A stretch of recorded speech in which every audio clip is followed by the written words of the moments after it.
Okay, it's day 237 off the grid, and yeah, I'm at Mavtech again. Had a bit of an event last night coming back from the Vikings Hall where we couldn't hear the station, so we had a bit of a transmitter down event. Now, I was all ready to boot in here first thing in the morning and fix it, but then I tuned in my phone to the radio in the morning and heard that it had managed to resurrect itself and kick back in, so I wasn't in quite as much of a hurry. But nevertheless, I did take a few steps to improve matters, so let's have a look here.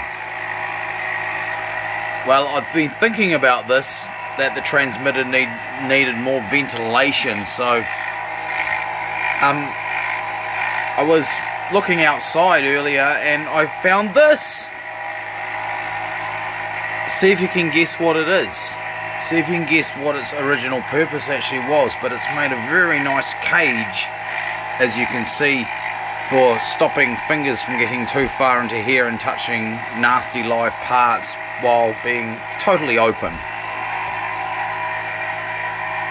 And yeah, it seems to be responding well. We haven't had any problems today. I can feel a bit of heat coming off those fans because that's the tunnel there where the RF transistors are. This is basically, on this side is the RF stage, and all the rest of this is basically power supply, a couple of filters and traps and stuff, but that's about it. Now, my idea of why the transmitter's been cutting in and out during this transmitter down event was because there's a thermal over here, which you probably can't see, but there's a thermal over there mounted on the sub-assembly of the RF stuff that is connected directly to the bases of the power transistors there. I'm assuming they're bases. They could be MOSFETs, they're probably not. They're probably bipolar, so the bases. So if this circuit gets too hot, it just cuts the drive to the power transistors, which cuts the supply. And I'm sure this thermal's what's been cycling. Now, I wouldn't want to take it out of circuit because RF transistors are very expensive, but if we can keep it cool, then we should better stay on air. So I hope you can hear me over this rather noisy fan. The naughty fan is here. In fact, I've done a little bit of mods on that because clip to here, it was causing a lot of vibration, which I didn't like at all. As you can hear, it does make some crazy noises and stuff, and it is, you know, I touch this, it's vibrating as fuck, you know. So I found this old mic stand here and stood it on some speakers. They were the speakers I originally tried in the radio room, but one of the drivers is dodgy, so I decided to use them as boat anchors. And I clipped the fan on it so its vibrations are not being transferred to the transmitter cabinet. Very good. Okay, fan's still going, so it's obviously, you know, doing alright. But what was happening is that partially from the resonance the fan was setting up and partially from its own air pressure, is it was starting to spin this tube around. So I had to put all this tape on here to tape it up so the tube would stay still. So, you know, touch wood that it continues behaving itself and we continue to get signal. So again, I'm running late, so this is supposed to be a quickie, but I've already been 3 minutes, so I'll do some shots of what I did down in the actual studio, and then we will, of course, that'll be it. Well, we'll of course go home. So there we go. That's day 237 so far. Okay, and the other part of day 237, and we of course are in the studio, and I just wanted to show what I've done today. Well, I've loaded a whole lot of more tracks onto the computer, yes, to play out, but I've done a bit of hardware stuff too, and notably this unit here, which is probably an 80s era, early 80s era, sort of custom put together broadcast unit, which has got a few features that have turned out to be quite useful, because there was one thing lacking here to really get this studio going, is I needed a way to be able to switch off the program computer just by cancelling the sound, and also to be able to turn this studio off in case you want to come in here and just make a program that you're recording but not actually putting out on air. So this unit here has offered some possibilities. So what I've done is I've run the main studio, this desk here, through this selector here. So when it's in this position, which was originally obviously a cassette machine, then when that's pushed in, it's live. And this one here is where the program computer comes through that switch labelled cart. So you can push that and have it live as well. So you can leave these both live like that, but when you'd come in here to do a show, you would just punch that one out or punch one of these unused ones in, whatever. You cancel it, and that would stop the program computer from playing, and you wouldn't necessarily need to mess around with the computer if you weren't comfortable with that, and stop it on the computer.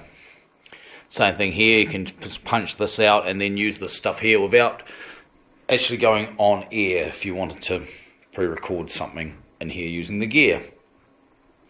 The top of this is a 4-channel input amplifier. Haven't quite decided what to do with that yet, but I will make use of it. I'll probably use it for a separate monitor speakers, because of the way a lot of radio stations did things back then, is they actually had 2 sets of speakers. They had one that was actually playing the main program, and they had a second speaker which was actually a monitor speaker, so I can feed things through these inputs here. And this has in fact got a monitor selection, so that's CAS and that's CART, and they are reflected on these buttons here. CART is there and CAS is there, and if you push those in, there's an output that will liven up with those, which you could feed into that amp or feed somewhere else just for monitoring purposes. Now we're pretty much already covered with all the CD players and stuff with the desk here, because it's got the Q buttons already, but what we haven't got is a way to just monitor this when it's not going out on air. So through that, we could have that. Should be quite cool. And it's cool, you know, putting the old gear back into use, eh? Which is sort of what the name of the game is around here. You know, most of the stuff is pretty vintage. Obviously, we've ended up with some rather new DVD players, which we're using as the CD players, because a lot of the old ones around here don't really work that reliably. So, you know, you don't want a hard experience for someone coming in here to play some CDs. So pretty much everything else is, you know, stuff from the museum, including the cassette deck, including, well, actually not this limiter. That was actually brought in specifically for the radio station, but this, what I'm using as a line amp, is from the museum. The case is from the museum, you know. Even the computer is actually from the museum. It used to be the office computer. But there we go. Okay, well, I think that's about it, really. I better pack up and head up home as usual. That's the way it goes, so I'll see you later. And here's a last little extra bit to day 237. In fact, this is a good time to actually say that, yeah, I actually went back to MavTech tonight again because the radio station went off air, and it was because I'd left the playing software on semi-auto instead of auto, so I went all the way to Foxton just to find that out. But because of the issues of the other night of the transmitter, I thought it better be safe than sorry. And the only reason why I'm saying this now is because I'm filming this chocolate, which is from the Ukraine. Apparently the company is owned by the, president of the Ukraine? Prime Minister, yeah, and this was sent to us by one of our Satanica bands with his master CD, and, you know, you can't do that online. He actually sent us a physical master CD, which is very, very rare these days. It's kind of nice to get them, actually. But, and it also means, of course, if the hard drive crashes, then his master will be safe. But he sent us this chocolate, yeah, which is really cool. Unfortunately, he hasn't had any sales yet, so maybe someone should go and buy his release. That would be nice, wouldn't it? Mm-hmm. Anyway, we're going to eat the chocolate now and